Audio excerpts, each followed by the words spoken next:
Bueno, estamos en comunicación con la licenciada Claudia Gatti. Ella es licenciada en Relaciones Industriales, docente investigadora y extensionista de la Facultad de Ciencias Económicas de la UNE. Muy buenas tardes, licenciada Mabel Echavarría soy. ¿Cómo está? Buenas tardes, Mabel. Muchas gracias por la comunicación. No, por favor. Bueno, vamos a hablar de un tema que realmente en las encuestas en este último tiempo, casi que la inflación, más allá de que los alimentos siguen aumentando, ha quedado relegada a un segundo plano, y el primer lugar lo ocupa el temor a la pérdida del empleo. Vamos a hablar, el próximo jueves es el Día del Trabajador. Recordando un poco lo que sucedió en Chicago, en Estados Unidos, allá en 1886, donde lo que se pedía era una jornada de 8 horas. En principio, licenciada, me interesa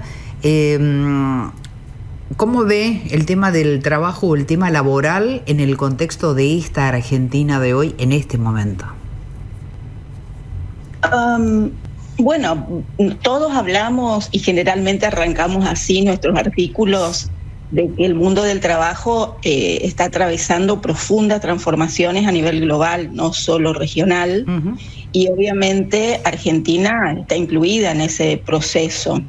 Básicamente se trata de una reconfiguración productiva que está impulsada por la digitalización acelerada durante la pandemia, pero también ahora por la inteligencia artificial, el teletrabajo, inclusive el cambio climático, que en nuestro caso se entrelaza con las condiciones propias del país, básicamente alta informalidad, precarización laboral, sí, desigualdades de género en cuanto a cuestiones de trabajo y empleo, brechas educativas, tensiones macroeconómicas que son recurrentes para nosotros.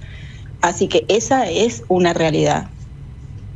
Absolutamente. Y es una realidad que tiene que convivir con todos esos desafíos que usted nos comentaba recién, como el tema de la inteligencia artificial. El tema del teletrabajo, si hay algo que nos ha dejado la pandemia en positivo, entre comillas, es justamente eso, ¿no? El uso de la virtualidad, las plataformas. Bueno, nuestra universidad en un año tuvo que adaptarse a toda esa nueva situación, y afortunadamente hoy se sigue trabajando mucho y se han abierto muchas puertas con respecto a ese tema.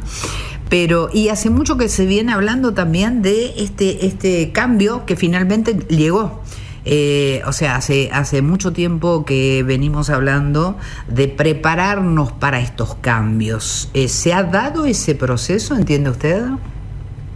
Sí, o sea, a los ponchazos. Sí. Como vos decís, durante la pandemia nos vimos obligados, aunque hay que reconocer que la universidad hace años que viene propiciando el trabajo en la virtualidad, que era optativo hasta ese momento.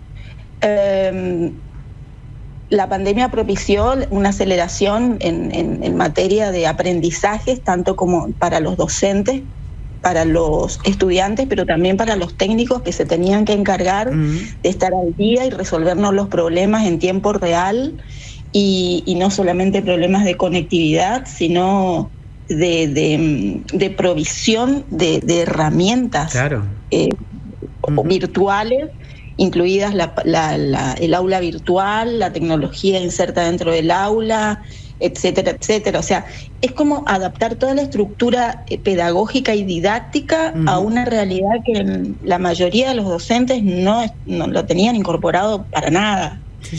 Eso nos marcó condiciones de trabajo totalmente, ¿cómo decirlo?, agresivas en su momento para nosotros, ¿sí? Eso, tener que adaptarnos de un día para otro a hacer el trabajo y cumplir los objetivos de un modo que nunca antes se había hecho. Claro, había que hacerlo sí o sí, no había otra forma. Sí. Totalmente, y a eso agregarle un contexto muy vulnerable, donde había estudiantes que estaban en situaciones críticas por la lejanía a sus hogares, por la falta de contacto con otros. O sea, fue duro, lo sacamos adelante y sin duda fue el aprendizaje más importante de este siglo, ¿no? No, totalmente. Y además la universidad también estando presente con aquellos estudiantes que estaban en sus lugares, porque bueno, después tuvieron que irse a sus casas obviamente porque no se podían mover aquí y bueno, proporcionar también algo de conectividad. En esa también en eso estamos carentes de lo que tiene que ver con la masividad en la conectividad, ¿no? También, pero la universidad no solo se ocupó de eso, porque, por ejemplo, y vale reconocerlo y te lo agradezco, la universidad se ocupó de asistir psicológicamente a los estudiantes. Los profesores profesionales en psicología se organizaron para asistir, para evitar situaciones gravísimas, para acompañar procesos de distanciamiento o de aproximación. La universidad realmente cumplió un rol fundamental en todo un sector de la sociedad, ¿no? Sí, totalmente. Y cómo han trabajado nuestra gente del Centro Regional en el Chaco también ha sido impresionante. Y trabajando con muestras, se ha dado un cambio donde la universidad ha estado sumamente presente y eso siempre hay que tenerlo en cuenta.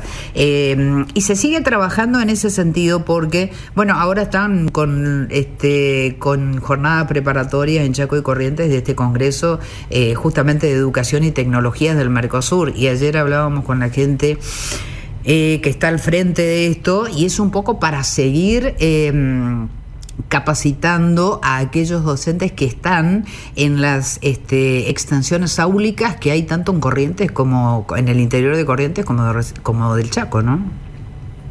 Así es, y no solamente nos estamos preparando para un abordaje más integral y homogéneo de las nuevas tecnologías, sino que también estamos preparándonos directamente para la bimodalidad. Claro. De hecho, una de mis materias está dictándose ya desde este año en la Facultad de Ciencias Económicas con esa modalidad bimodal. Sí. Y bueno, calculo yo que se va a ir avanzando hacia los grados inferiores. Yo estoy en quinto, en los niveles inferiores, porque es lo que demanda, o sea, el sistema social en su conjunto. Tengo incluso muchos estudiantes que están tomando las clases sincrónicas desde sus puestos de trabajo. Claro. Que de otra manera no lo podrían cumplir. Bueno, esto por un lado ha hecho un aporte más que importante, inclusive en los congresos y demás. Bueno, hay presencias destacadas de personas que están en otra parte del mundo, obviamente, y que a través o vía Zoom o vía la virtualidad pueden estar presentes. Esa es la parte positiva y la parte importante, y esas puertas que se abrieron y que se supieron aprovechar, entre comillas, ¿no? La universidad poniendo todo el respaldo académico, como lo están haciendo ahora en estas jornadas preparatorias, e implementando ya un montón de cosas. También el tema de la inteligencia artificial. En su experiencia, ¿cómo está yendo esto, licenciada? Bueno, es la parte más... voy a retomar esto que dijiste con relación a los congresos. La mayoría de los congresos que estamos organizando este año, que ahora se vienen dos, uno en mayo y uno en junio, sobre relaciones del trabajo fundamentalmente y sobre conflictos en el Gran Chaco, tienen invitados internacionales gracias a la posibilidad de contar con la virtualidad. Claro. Y con las aulas preparadas para estar en vivo, en tiempo real, y disfrutando incluso en ocasiones con traducción simultánea cuando son en otros idiomas. Eso por un lado. Y la cuestión de la IA es un desafío absoluto para el sector docente, porque en esta brecha generacional con las nuevas cohortes de estudiantes nos encontramos en una situación en la que los estudiantes saben más que nosotros, fundamentalmente en el manejo de las tecnologías y en las tecnologías de uso cotidiano. Sí. La IA está presente todo el tiempo, en todo momento, en cada una de las acciones que realizamos con el celular o con el streaming. Por lo tanto no nos es ajena, pero por ahí nos da un poco de temor esto de decir, bueno, ¿qué hacemos con la IA en el aula? Sí. ¿O qué hacemos en algunos casos hay posiciones donde se intenta evitar fuertemente la utilización de la IA, mientras que otros nos estamos tratando de adaptar para que introduzcan la IA, porque es una realidad que no se va a escapar al puesto de trabajo. Totalmente. Y lo importante es que que se lleve al estudiante a la utilización, no quiero decir buena utilización, sino que lo que utilizarla sea realmente útil para su desarrollo, ¿no? Y para lo que va a venir después. Bueno, la gente de Facena está trabajando mucho con inteligencia artificial y seguramente ustedes también, por eso me interesaba conocer su opinión de esto. Y nosotros tenemos que, en principio, explicar y hacer entender la necesidad de no soltar el libro, entre muchas comillas, ¿no? Digo, el ejercicio del estudio tradicional de la lectura, ya sea a través de la tablet, la compu, donde sea, es necesario. O sea, nosotros necesitamos la lectura y el pensamiento crítico, necesitamos la reflexión crítica. Hoy, en un chat GPT, por ejemplo, es muy fácil poner un texto que te lo analice, te tire un resumen y así lo presentás como un trabajo práctico. Total. Bueno, esto lo que hace es discapacitar paulatinamente sectores de la cabeza del estudiante y evitando que sea ejercitado en el sentido que la realidad cada vez más compleja lo requiere. Entonces, eso es lo primero que tenemos que tratar de entender nosotros y que también de que ellos entiendan y lo compartan en ese sentido. Y después decir, bueno, las herramientas están disponibles, ¿cuál va a ser el mejor uso que le vamos a dar? Perfecto. En nuestro caso, para la gestión de las personas que trabajan, por ejemplo. Claro, eso es fundamental. Bueno, ya están en la práctica, ¿hay alguna inserción de la inteligencia artificial en lo que tiene que ver con su experiencia como docente? Sí, todo el tiempo. De hecho, en algunos casos también ahí, aparece todo este tema de los prejuicios respecto de que, vos sos joven, tenés que saber. Bueno, no siempre es así, y muchos estudiantes se resisten. Hay una comodidad ahí implícita en esa cuestión, por lo tanto, propiciamos el uso de la inteligencia artificial, por ejemplo, para la construcción de prácticas vinculadas a el reconocimiento de las trayectorias laborales, de las trayectorias en líneas de tiempo, de cuestiones históricas en varias capas, por ejemplo. Sí.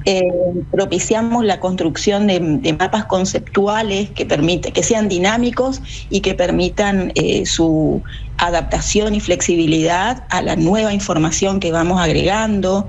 Los resultados, de hecho, de algunas formas de evaluación que tenemos están totalmente imbricados en el autoaprendizaje, en algunos casos de IAs, que aparecen tanto en la gráfica como en la escritura, como en el diseño. O sea, estamos todo el tiempo propiciando. Bien. Y porque además de ese modo es como nosotros también aprendemos.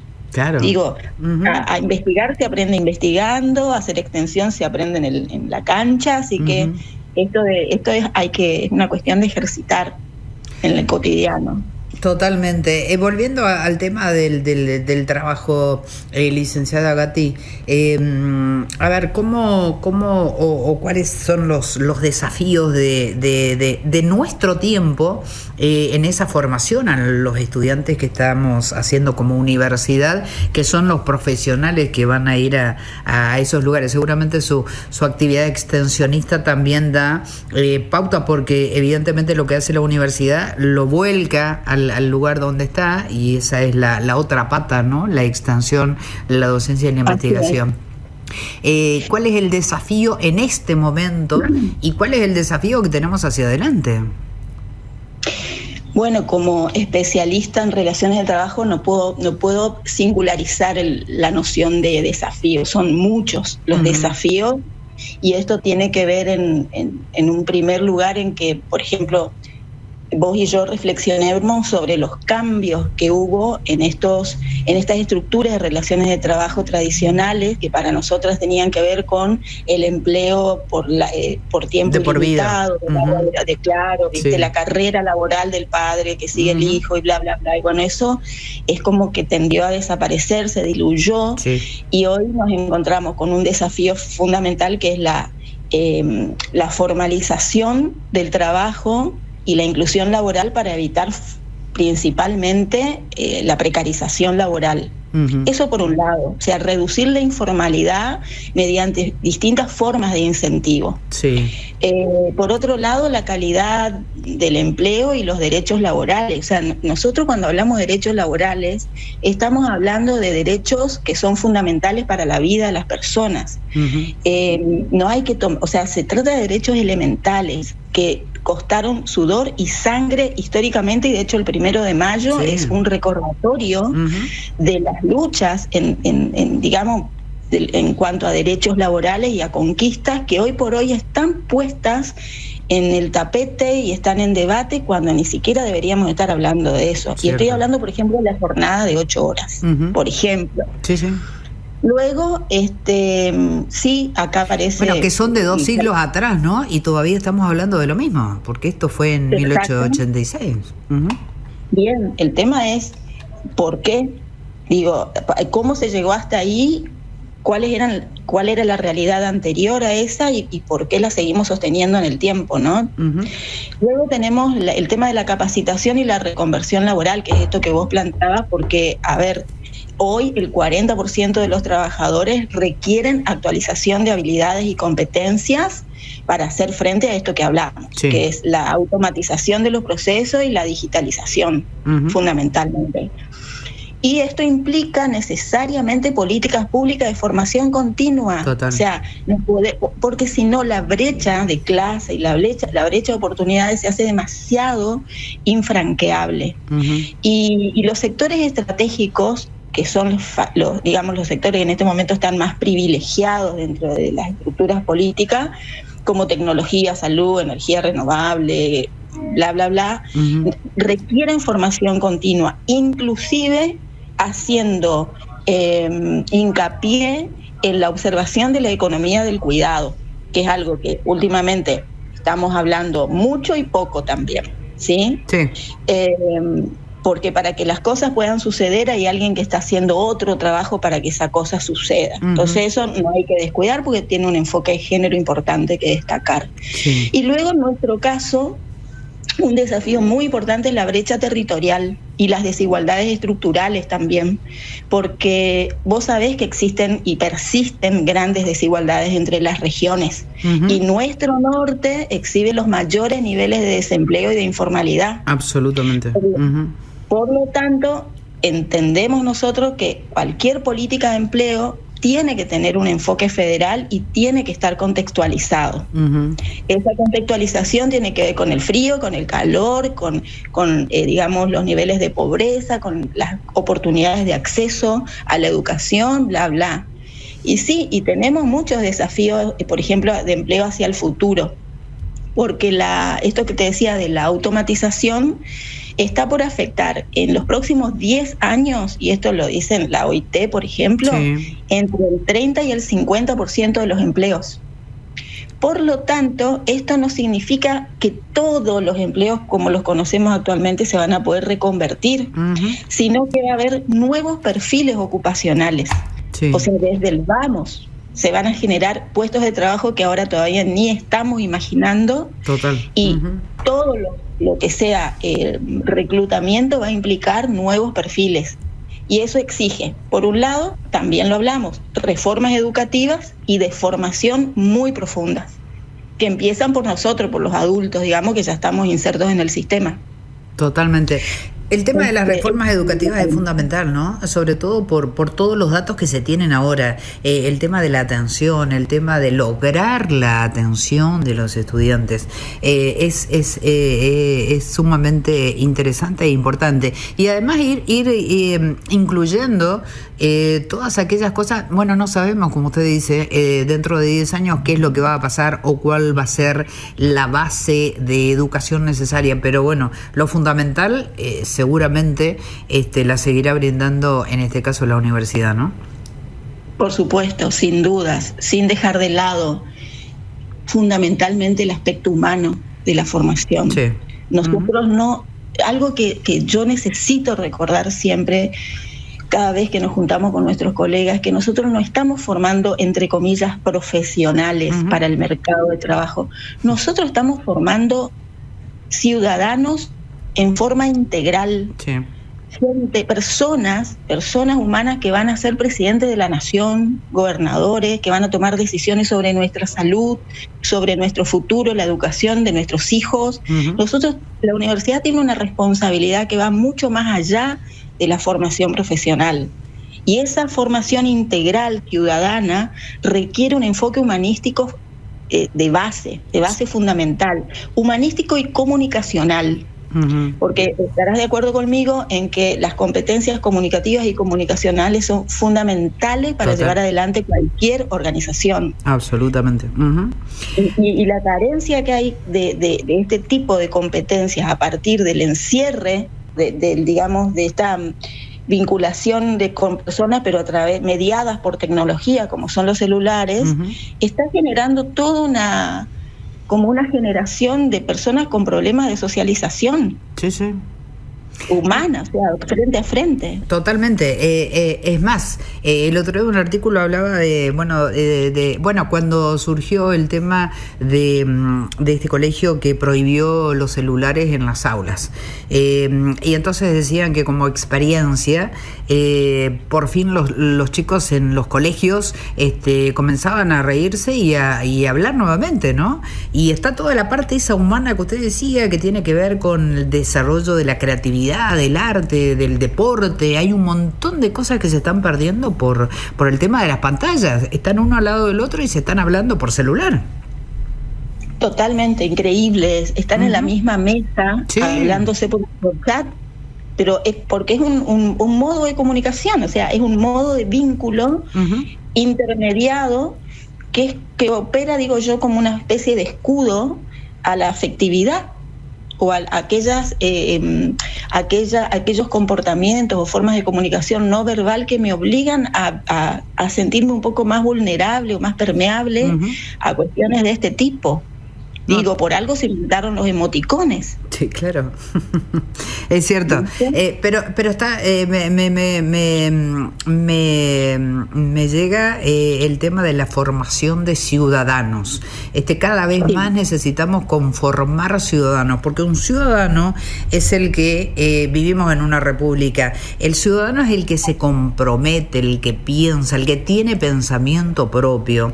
Y estamos formando, es cierto, tenemos un gobernador salido en Corrientes de nuestra universidad y un gobernador del Chaco también salido de la Universidad del Nordeste. Por lo tanto, son personas que están comandando la vida por 4 años, por 8, por lo que fuere, de todos nosotros. Por lo tanto, eso es sumamente importante, ¿no?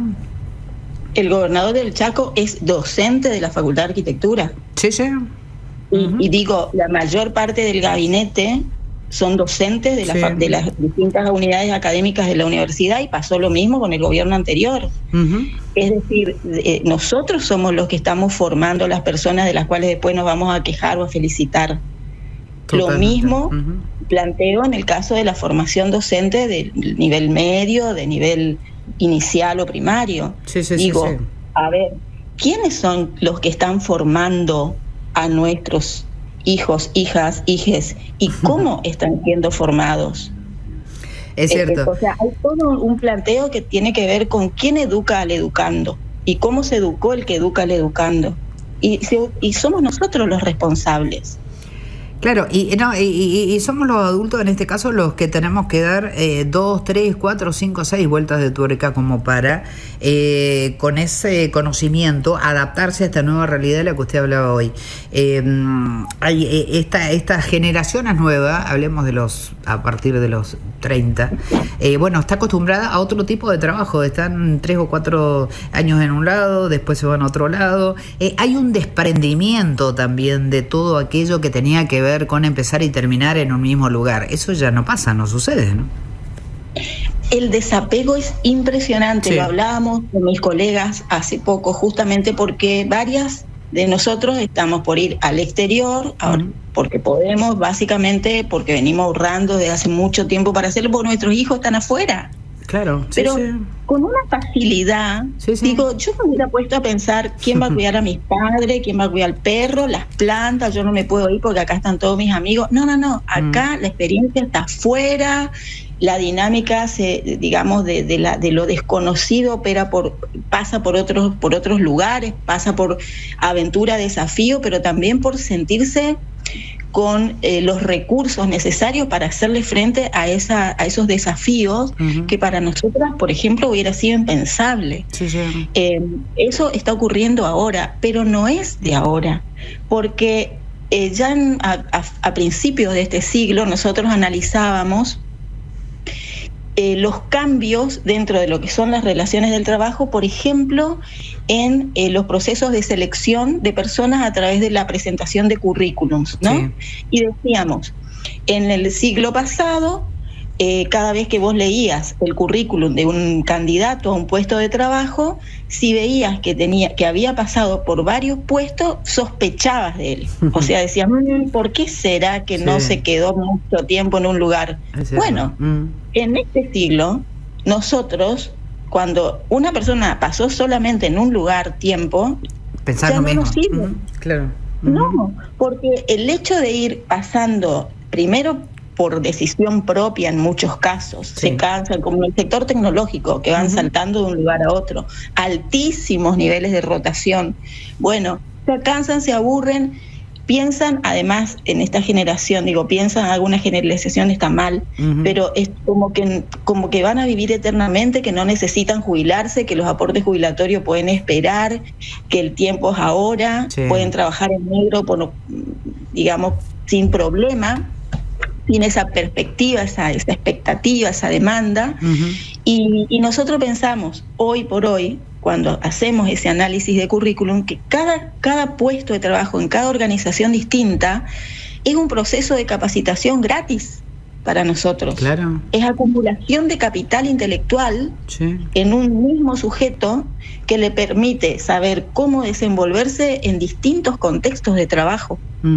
Cada contexto de trabajo, vos sabés que tiene su propia cultura, sus propios códigos, sus propias normas y estrategias de comunicación. Totalmente. Y entonces una persona que pasó por varios puestos de trabajo en distintas organizaciones viene enriquecido con eso, siempre y cuando obviamente esta transición haya sido en un sentido positivo y no porque tenía un problema de salud mental. Obviamente.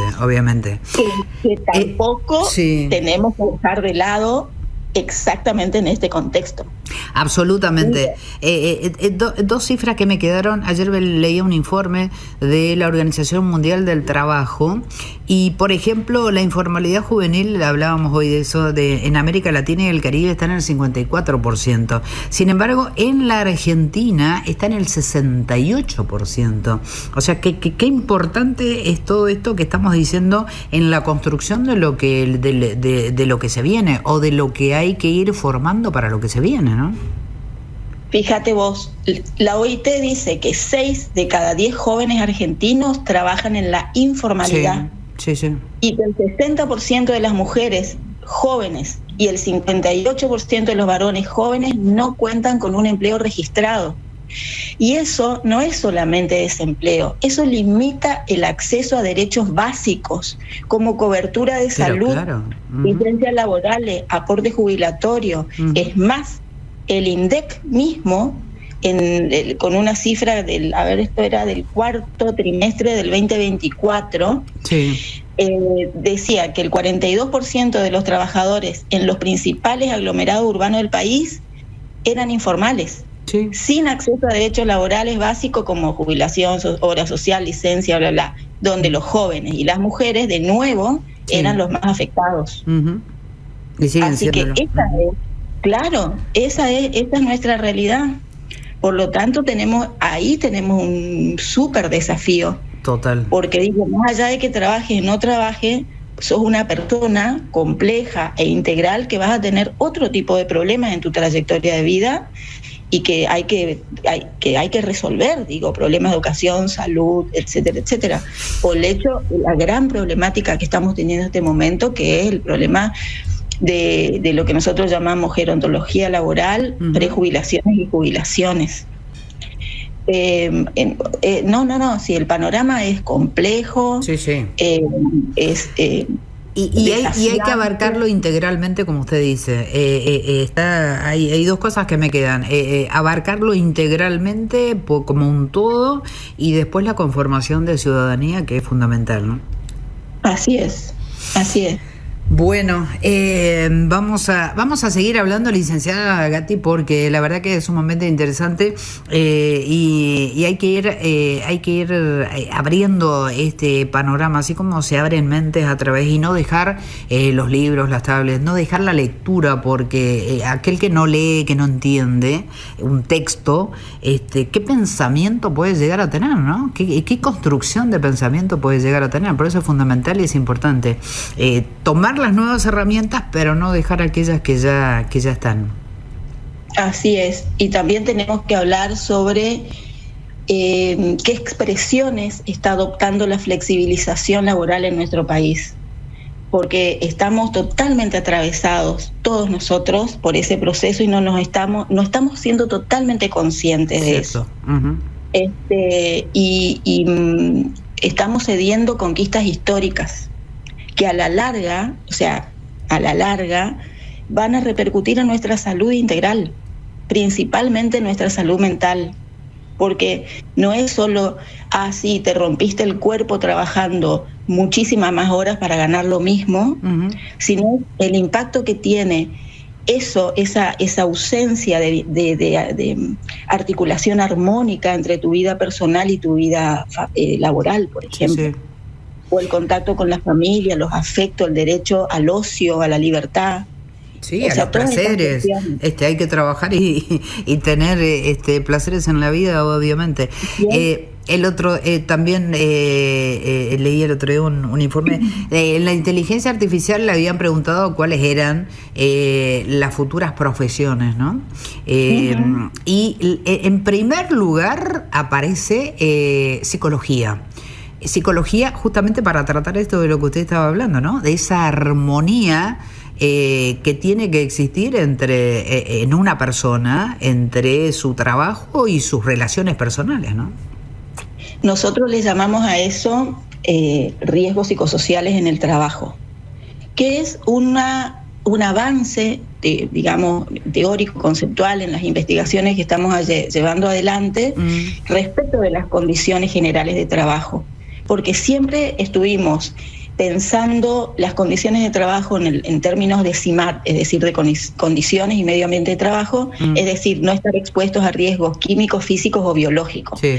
Ahora, con esta apertura que hay hacia pensar los riesgos psicosociales en el trabajo derivados de variables como, por ejemplo, la inestabilidad en el empleo, el estrés, la violencia laboral, la discriminación, etcétera, etcétera, estamos dándonos cuenta por qué, por ejemplo, en un lugar donde el trabajo es plenamente administrativo y tenés, como en la administración pública, por ejemplo, sí, tenés muchos trabajadores administrativos y algunos operativos. Bueno, todos los operativos están cubiertos por la ART y tienen un listado de posibles enfermedades y accidentes que están arancelados encima. Sí. En cambio, los trabajadores administrativos no aparecen ahí y resulta que tenés hipertensión, obesidad, automedicación, drogadicción de todo tipo, ataques de pánico. Nosotros relevamos todo tipo de enfermedades psicosociales vinculadas, por ejemplo, a las malas comunicaciones en el trabajo, a la incapacidad para resolver los conflictos en el ámbito del trabajo, a la ausencia de un liderazgo cooperativo, conveniente y constructivo por parte de los patrones, los jefes, los gerentes, los directores, a las distintas expresiones de la violencia laboral que las estamos estudiando desde hace años y que hemos sentado bases teóricas, incluso en Chaco y Corrientes, armando un mapeo de la violencia según los puestos de trabajo. Todo eso conduce a que la salud integral, que incluye la salud física, mental, psicológica de la persona, se haya visto vulnerada. De hecho, leí ayer una noticia que decía que había un porcentaje altísimo de personas en situación de trabajo que daban cuenta de tener la cabeza quemada, lo que se llama el síndrome del burnout. Ajá, sí. Que no podían lograr concentración por más de 5 minutos, que cada vez que tenían que ir al trabajo les daban ataques de pánico, que no podían soportar la idea de sentarse en su puesto. O sea, situaciones críticas derivadas de no solo de las exigencias en el propio puesto de trabajo, sino también de la autoexigencia. Que esto, viste, que lo abordaba Ben Chulhan, que es el filósofo coreano tan de moda últimamente, este exceso de positividad que hace que seamos más exigentes con nosotros mismos de lo que requiere nuestro propio trabajo, la estructura de la organización donde estamos insertos. Totalmente. Equilibrio. Bueno, hay equilibrio emocional también. De equilibrio, la ausencia de equilibrio, totalmente. De armonía. Bueno, esto nos va a dar para muchísimas charlas más, licenciada Claudia Gatti, porque, bueno, evidentemente son datos, son temas muy importantes. Y usted esto ha estudiado y sabe mucho, así que la vamos a convocar nuevamente. En principio, el jueves, bueno, feliz día nuestro, ¿no? Sí. Así es que a disfrutarlo, en familia, con amigos, con lo que sea, pero disfrutarlo, que de eso se trata la vida también, ¿no? Así es, totalmente de acuerdo. Leía hoy a un compañero que decía: voy a aprovechar el fin de semana largo para ponerme al día con todos los trabajos que tenemos pendientes. De ninguna manera, pero de ninguna manera. Tenemos que empezar entre nosotros a entender que no está bien. Claro. Que necesitamos parar.